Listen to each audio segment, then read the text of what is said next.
ইয়া হক আল্লাহ সত্য, ইয়া আল্লাহ আলেক, সে আল্লাহ মানুষের মধ্যে প্রতিষ্ঠিত। আউযু বিল্লাহি মিনাশ শাইতানির রাজিম। আমা হতে সকল প্রকার শয়তান বিতাড়িত করে দাও। এখন যতক্ষণ পর্যন্ত এই শয়তান বিতাড়িত না হবে ততক্ষণ পর্যন্ত আমি তো সঠিক নামাজও পড়তে পারবো না, আর সঠিক সেজদাও দিতে পারবো না। তাই তো সহজ তো নয়। আগে শরীয়তে পূর্ণতা আনতে হবে, শরীয়তে শুদ্ধ হতে হবে, তবেই আমাদের এই প্রশ্নগুলা খুঁজে পাওয়া সম্ভব। ধন্যবাদ।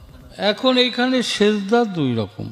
একটা হচ্ছে যে আল্লাহকে সেজদা দেওয়া হচ্ছে ফরজ, ফরজ সেজদা, আর একটা তাজিমি সেজদা। এখন মানুষ হয়ে মানুষের পায়ে তো সেজদা দেওয়া যাবে না। এই অংশটুকু আমার সাই রাব্বানা আল্লাহ পাক নিজের রূপ দ্বারা করেছে।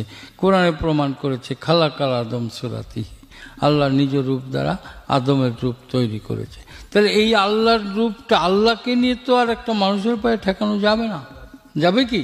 তাই আগে শিখতে হবে যে কি। আসসালামু আলাইকুম ওয়া রাহমাতুল্লাহি ওয়া বারাকাতুহু। দর্শক শ্রোতা, যারা আমার এই ভিডিওটি দেখছেন দেশে ও প্রবাসে, সবাইকে আন্তরিক মোবারকবাদ। দর্শক শ্রোতা, প্রথমে আপনাদের একটা অনুরোধ করি যে আজকের ভিডিওটি 1 মিনিটও স্কিপ করবেন না, বা 1 সেকেন্ডও স্কিপ করবেন না, বা কেউ এই ভিডিওটি উপরে ধাক্কা দিবেন না। কারণটা হচ্ছে নুরা পাগলা, আপনারা অনেক কিছু শুনেছেন, তিনি ভণ্ড, তিনি ইমাম মাহেদি দাবি করেছেন। তবে বেশ কয়েকদিন ধরে সোশ্যাল মিডিয়ায় নুরা পাগলার একটা 13-14 মিনিটের ভিডিও দেখা যাচ্ছে ভাইরাল হয়েছে। আসলে তিনি কিছু কথা বলেছেন ও সেখানে তিনি কিছু ওয়াজ করেছেন বা বয়ান দিয়েছিলেন, যে ভিডিওটি মানুষের, দর্শকের মন কেড়ে নিয়েছে। দর্শক শ্রোতা, আজকে সেই ভিডিওটি আপনাদের সামনে তুলে ধরবো। তবে ভিডিওটি ধৈর্য সহকারে দেখবেন, দেখে আপনার মন্তব্য অবশ্যই কমেন্ট বক্সে জানিয়ে যাবেন। আসলে কি তিনি ইসলাম বিরোধী কাজ করেছে, না তিনি ইসলামের পক্ষে ছিল? তবে কথা না বাড়িয়ে চলুন আমরা প্রথমে সেই ভিডিওটি দেখে আসি। ইয়া হক আল্লাহ সত্য, ইয়া আল্লাহ আলেক, সে আল্লাহ মানুষের মধ্যে প্রতিষ্ঠিত। আউযু বিল্লাহি মিনাশ শাইতানির রাজিম। আমা হতে সকল প্রকার শয়তান বিতাড়িত করে দাও। এখন যতক্ষণ পর্যন্ত এই শয়তান বিতাড়িত না হবে ততক্ষণ পর্যন্ত আমি তো সঠিক নামাজও পড়তে পারবো না, আর সঠিক সেজদাও দিতে পারবো না, তাই না? তো বিষয়টা হচ্ছে যে নামাজটা হচ্ছে একটা পরিভাষা, আরবির একটা পরিভাষা ফার্সিতে। তো এখানে আরবিতে বলছে অকিমুস সালাত, ইকরাতুস সালাত কোথাও বলে নাই, বলছে অকিমুস সালাত, যে সালাত কায়েম করো। তো এখন এই সালাতটাই ফার্সি পরিভাষায় হলো কি নামাজ, তাই না? তা এখন নামাজ আমার দিনের নবীর উপরে আসে নাই, এটাই বলেছে যে 5 ওয়াক্তের যে ফরজ নামাজ, এইটা 5 জন নবী বিভিন্ন সময় তাদের বিভিন্ন মুশকিল আসানের জন্যে, বিপদ থেকে মুক্তি পাওয়ার জন্যেই আল্লাহর কাছে তারা সেজদারত হলেন এবং এই নামাজটা পড়েছিলেন। তাহলে যদি এই নামাজের দ্বারাই তারা মুক্তি পেয়ে থাকে, তাহলে সেজদাই মুক্তি হয়েছে, তাহলে এটা যুক্তি, তাই না? আর আমার দয়াল নবী সেই রেসালত যখন প্রাপ্ত হলেন, তখন এই 5 জন নবীকেই সঠিক রাখার জন্যে, যে তারা এই পৃথিবীতে নবী হিসাবে এসেছেন এবং সেটা মানুষকে বিশ্বাসযোগ্যতা অর্জন করানোর জন্যে এই 5 ওয়াক্তে 5 জন নবীর নামাজ আমার দয়াল নবীর রেসালাতের উপরে চাপায় দিলেন। এবং আমার দয়াল নবী পড়েছিলেন 3 রাকাত নামাজ, যেটা এশার ওয়াক্তে আমরা পড়ি বেতেরের নামাজ। এই 3 রাকাত নামাজ আমার দয়াল নবী পড়েছিলেন এবং সেটা সুন্নাত, এবং এটা ওয়াজিব, আমাদের পড়তেই হয়, তাই না? যে নবী যেটা করেছেন সেটা ওয়াজিব, আর যেটা বলেছেন সেটা সুন্নাত, তাই না? তাহলে নবীজি করে গেছেন, তাই আমাদের ওয়াজিব সেটা হয়ে গেছে। আর 5 ওয়াক্তে যে ফরজ নামাজ, 5 ওয়াক্তীয় নামাজ, এটা 5 জন নবীর উপরে এসেছেন এবং এটা শেষে গিয়ে রেসালত রূপে নবীজিকে দেওয়া হলো যে তুমি এটাকে প্রকাশ করো, তাই না? তাহলে এখানে নামাজ তো পড়তেই হবে, কারণ যদি আমি নবীর উম্মত হই, আমি আল্লাহর বান্দা হই, তাহলে আল্লাহর হুকুম মানতে হবে না? তাহলে নামাজ অবশ্যই পড়তে হবে। আবার জালাল আকবর রুমি, জালালউদ্দিন রুমি, যিনি বলে গেলেন এক নামাজ এক রোজা আদমজাদে করলে সারে। তো এই যে এক নামাজ এক রোজা, এই এক নামাজ পড়া তো অনেক কঠিন। যেদিন সালাত কায়েম হবে সেই দিনই তো তার একটা নামাজ হবে। আর এই যে এতকাল আমরা পড়ে যাচ্ছি, একটা নামাজও হচ্ছে না, সঠিক হচ্ছে না। তাহলে এই নামাজ পড়তেই থাকতে হবে।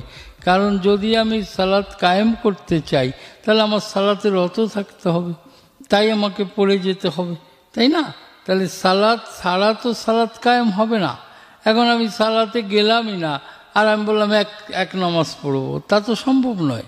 হ্যাঁ, তো জালালউদ্দিন রুমি যিনি এত জ্ঞান অর্জন করেছিলেন আল্লাহর নৈকট্য পাওয়ার জন্যে, তাই না?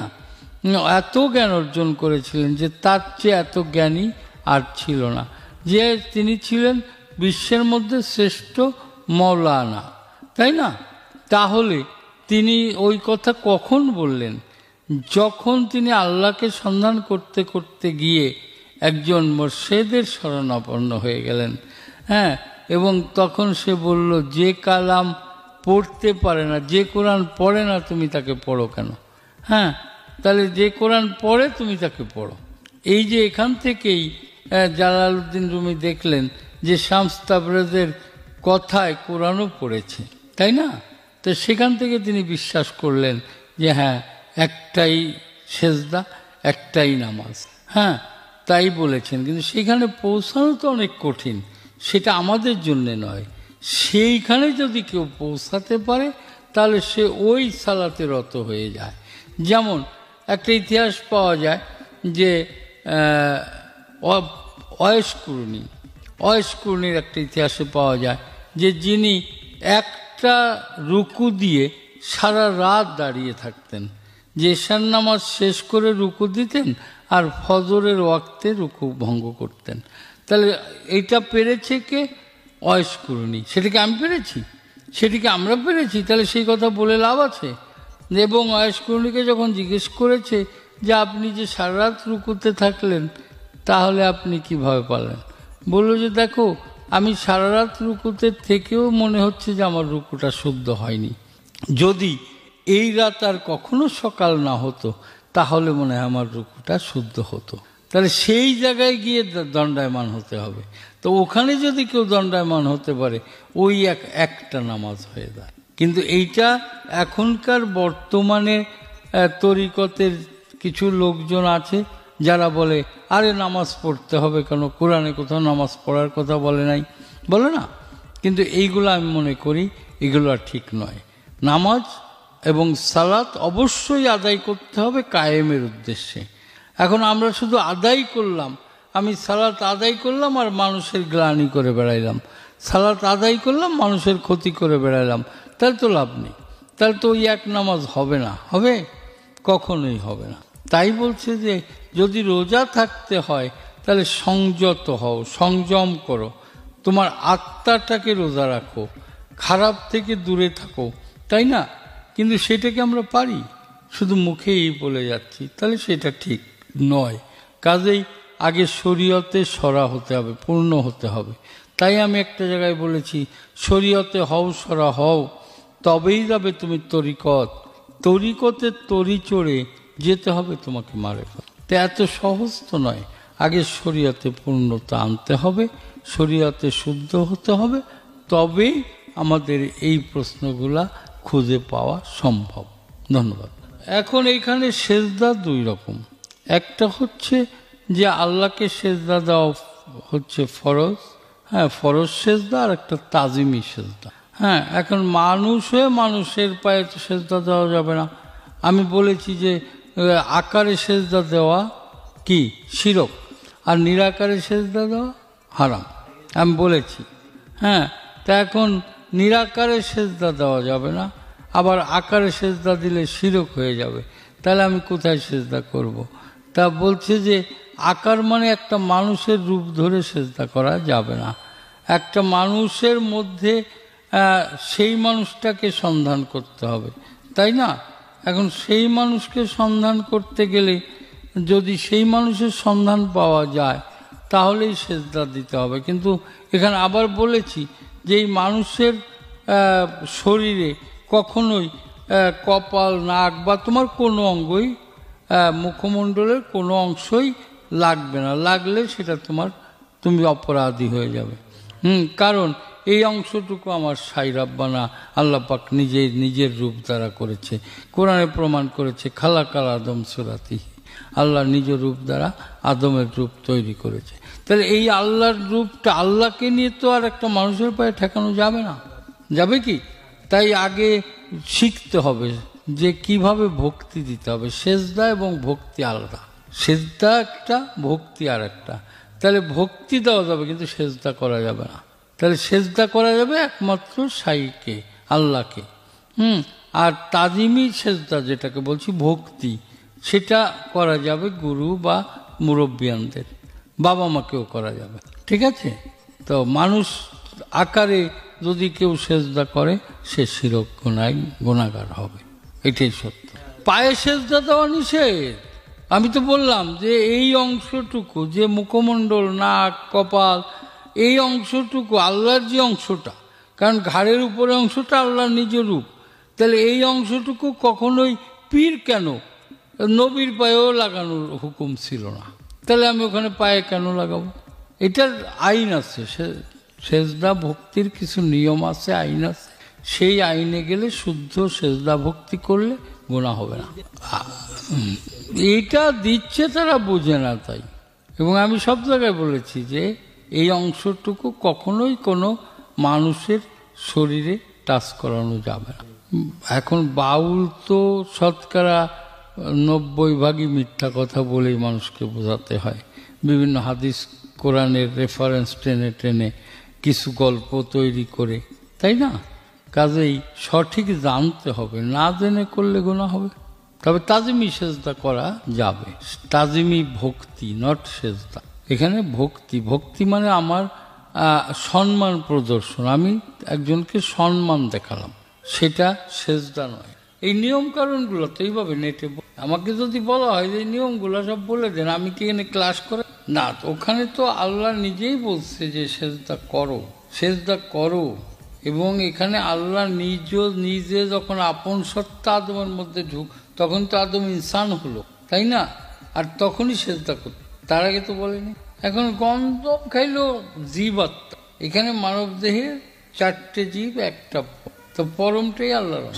আর এই যত বিভ্রান্তকর কর্ম কথা এগুলো সব জীবাত্মা ছিল, পরমাত্মাও ছিল, মানা করেছিল, শুনে নেই। আদম তো মানা শুনেছিল, কিন্তু হাওয়া তো তাকে খাওয়ালো, তখন জীব প্রভাবিত হয়ে আদম। এই গন্ধম বস্তু আমি দেখাই দিতে পারবো না, এটা দেখানো সম্ভব না, এটা বোঝার বিষয়, এটা দেখানো না। আরে গ্লাসটা লাগা যাও না। হ্যাঁ, বীজের মতো আসলে অসাধুরা বোঝাচ্ছে। এখন সেই বুঝে যদি কেউ বুঝে, কিন্তু সত্য কথা যেটা, সেটা হচ্ছে যে গন্ধ্রম হচ্ছে এই মানব দেহের ময়লা আবর্জনা। যখন আদমের দেহটা তৈরি হয়, আর এই দেহটাকে পরিষ্কার করার জন্য মকরুমকে দিয়ে এই উপর এবং নিচ দিয়ে ভিতরে ময়লাগুলো বের করে, আর সেই স্তূপ থেকেই গন্ধ্রম গাছ ইতিহাস যাব, এবং সেই গন্ধ্রমের যে ফল হল, সেই ফল খাওয়ার পর মানব দেহে, আদম দেহে প্রসাব পায়খানা, তার আগে তো, আর সেই যে ময়লা আবার দেহে ঢুকলো, আর ঢোকার পরেই প্রসাব পায়খানা বেগ হওয়াতে তাদের আল্লাহ বলল তোমরা পেতে, তাই না? তাহলে গন্ধ্রমটা হচ্ছে, এবং এইটা অনেকে অনেকভাবে বিভিন্ন কথা বলছে। নারী, হ্যাঁ, কেউ বলছে যে গমের বিচির মতো, কেউ বলছে এটার মতো। এগুলো কি ওরা দেখে আইছে? আমি যেটা দেখি নাই আমি সেটা কথাটা বলছি, আমি যেটা দেখি নাই, যা দেখি নাই দুই নয়নে আমি বিশ্বাস, কথাটা এরকম যে আমি যা দেখি নাই সেটা নিয়ে আমি আলোচনা, আমি যা জানি না। আদম তো পাপ করে নাই, আদম পাপ করবে কেন? বেহেশতে থাকলে তো আর এই দুনিয়া সৃষ্টি হতো না। এটা আল্লাহ পৃথিবীর সৃষ্টি করতে চেয়েছিল, এবং এই চাষাবাস করবে, মানুষ সৃষ্টি করবে, এটা তো আল্লাহর আগেরই বাসনা। তাহলে আদম যদি বেহেশতেই বসে থাকে, তাহলে তো আর সৃষ্টি হতো না, এই পৃথিবী এত কিছু হতো না। হতো তাহলে আল্লাহর বাসনা পূর্ণ হতো না। তাই আল্লাহ বাসনা পূর্ণ করার জন্যই আদমকে পৃথিবীতে পাঠালো একটা টেকনিক কায়দা করে। তা আসলে বিভিন্ন জন এই নেটের মাধ্যমে বিভিন্ন রকম কথা বলছে, বিভ্রান্তকর কথাবার্তা বলছে, কেউ একেবারে উলঙ্গ করে কথা বলছে, কেউ মারুফতের শিরোমণি হয়ে গেছে যে আমি মারুফতি ফকির। যারা মারুফতি ফকির বা আমি মারুফতের কথা বলছি এটা যারা বলে, এদের চেয়ে বড় নাদান আর পৃথিবীতে নাই। কারণ মারেফত বলা যায় না, মারেফত শব্দটা গোপন, ইহা গোপনেই থাকে। যখন ইহা বলা হয় সঙ্গে সঙ্গে ইহা শরীয়ত হয়ে যায়, কাজেই এটা বলা যায় না, এবং এইটা দিয়েই মানুষকে বিভ্রান্ত করছে। তা আমি সবাইকে বলবো যে আপনারা এই সকল বিভ্রান্তিকর কথাবার্তা থেকে দূরে থাকুন এবং নিজেকে সত্যের উপরে দণ্ডায়মান করুন এবং সত্যকে জানুন, জেনে বুঝে তারপরে সেই পথে অগ্রসর হন। এবং এই তরিকত নিয়ে বর্তমানে যে সকল বিভ্রান্ত বিষয়গুলো পাওয়া যায়, বিভ্রান্তিকর আচার। দর্শক শ্রোতা, আপনারা দেখতে পেয়েছেন নুরা পাগলা তিনি কিন্তু বয়ান দিয়েছেন, ওয়াজ করেছেন। আসলে তিনি ইসলাম সম্পর্কে অনেক কথাই তুলে ধরেছেন, বা তরিকত, হাকিকত, মারফত সব বিষয় তুলে ধরে তিনি কিন্তু কথা বলেছেন। তবে আপনাদের কি মনে হয়, তিনি কি ইসলাম বিরোধী কাজ করেছেন না তিনি ইসলামের পক্ষে ছিল? অবশ্যই সেই বিষয়টি কমেন্ট বক্সে জানিয়ে যাবেন। আমি কোনো মন্তব্য করতে চাচ্ছি না, দেখি আপনারা কি মন্তব্য করেন তার কথাগুলো শুনে। তবে আজকের এই ভিডিওটি এই পর্যন্ত। ভিডিওটি ভালো লাগলে অবশ্যই লাইক, কমেন্ট, শেয়ার করবেন এবং কি চ্যানেলটি সাবস্ক্রাইব করবেন। আল্লাহ হাফেজ।